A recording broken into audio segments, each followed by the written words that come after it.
In a quiet village nestled between rolling hills lived a gentle girl named Liora. She didn't dream of castles or princes. Instead, her heart belonged to the stars.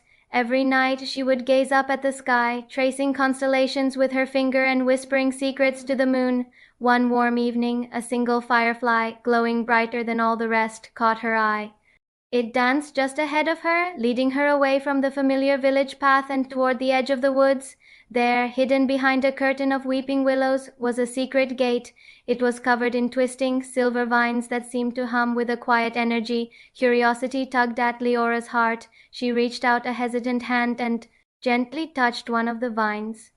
Instantly, the vines rustled and pulled back, revealing an entrance to a place she had only seen in her dreams.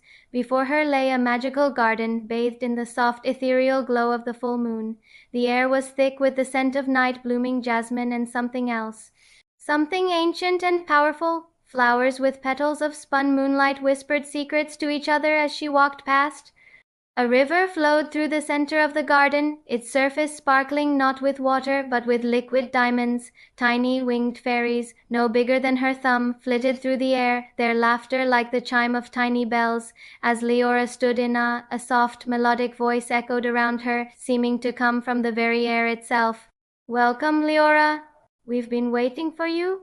From behind a grand, luminous tree, a tall and graceful figure emerged. She had long silver hair that cascaded down her back and wings that shimmered like spun crystal. Her presence was both powerful and kind.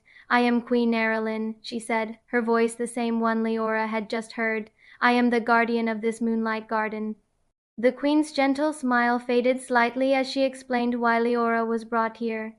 "Our home is losing its magic, child. The moon crystal, the very heart of this garden, is dimming. Its light is fading, and with it all life here." She looked at Liora with hopeful eyes. "The ancient prophecies say that only a human with a pure heart and a love for the stars can restore its light." Leora's own heart fluttered. She was just a simple girl. How could she save a magical world?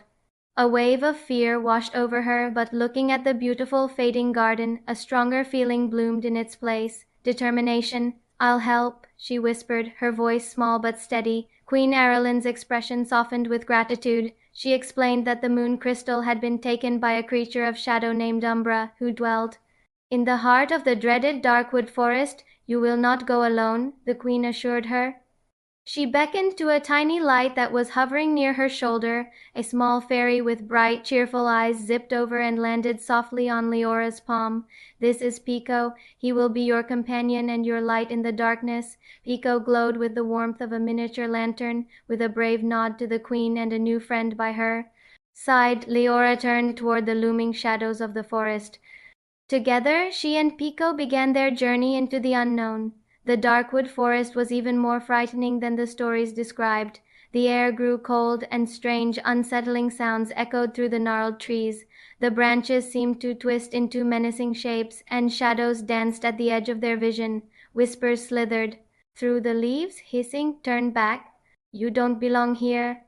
Leora held Pico a little tighter, his warm glow pushing back the oppressive darkness. She refused to listen to the voices of fear. They followed a winding path, crossing a bubbling river that sang a mournful tune and climbing up giant glowing mushrooms that served as a natural staircase. At one point their path was blocked by a wise old owl with eyes like golden coins.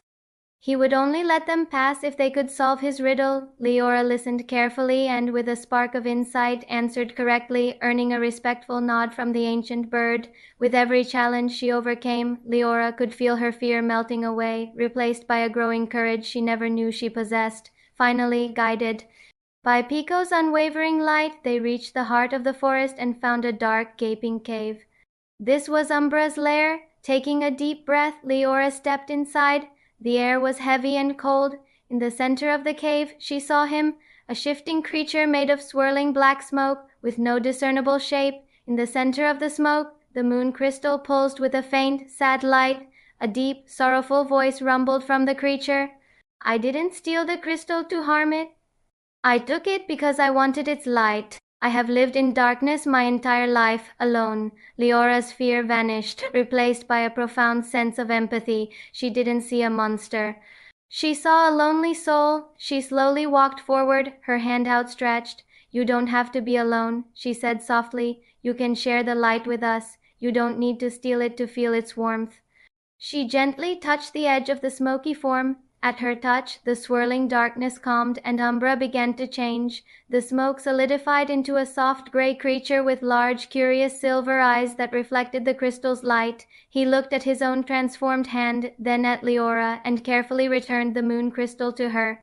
When Liora returned to the garden and placed the moon crystal back on its pedestal, the effect was instantaneous and breathtaking. A brilliant wave of silver light burst from the crystal, washing over every corner of the garden. The wilting flowers instantly bloomed into vibrant colors, their petals unfurling in a joyful dance. The diamond river sparkled with renewed intensity, and the air filled with the cheerful laughter of the fairies. The night sky above them transformed, becoming a flowing river of falling stars that rained down harmlessly. Queen Aralyn stood beside Liora, her eyes filled with wonder and gratitude. "Your courage was great, Liora," she said, her voice filled with warmth, "but it was your kindness that truly saved us. You showed us that light is not something to be owned, but something to be shared." Leora smiled, her heart full, as she watched the once dying garden thrive with more magic and life than ever before. Thank you for watching our story. Don't forget to like and subscribe for more magical adventures.